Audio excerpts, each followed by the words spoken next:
In today's video, I'm going to teach you how to add Timeframe Continuity Oscillator in TradingView Pro. First, make sure you're logged into your TradingView account and that you have a chart open. It can be any market or time frame you want to analyze. Once your chart is on the screen, look toward the top of the interface for the Indicators button.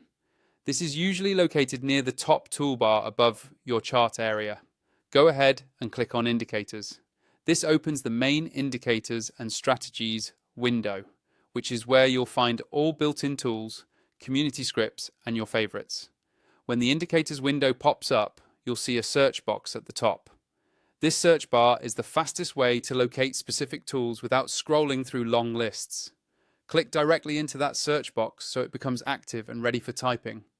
Make sure your cursor is blinking inside the box before you start, so your search actually registers. Now type in Timeframe Continuity Oscillator. Take your time and spell it correctly, because TradingView's search relies on accurate keywords. As you type, TradingView will automatically start filtering results below the search box. Keep an eye on the drop-down list that appears.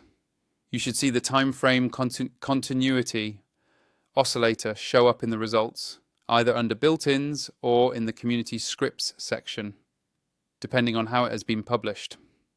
Once you see Timeframe Continuity Oscillator in the list, move your mouse over it and click on it one time.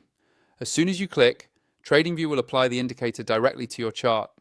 You will usually notice it appear as an oscillator panel below your main price chart, or integrated into the chart depending on how the script is designed.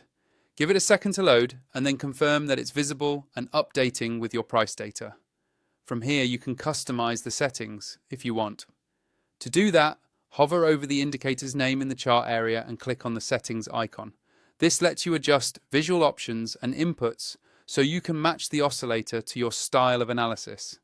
If you ever want to remove it, you can use that same menu to hide or delete it from your chart. If you're using TradingView Pro or thinking about upgrading, check out the affiliate link in the description. Using that link helps support the channel at no extra cost to you and makes it easier for me to keep creating tutorials like this. And that's all you need to do to add the Timeframe Continuity Oscillator in TradingView Pro.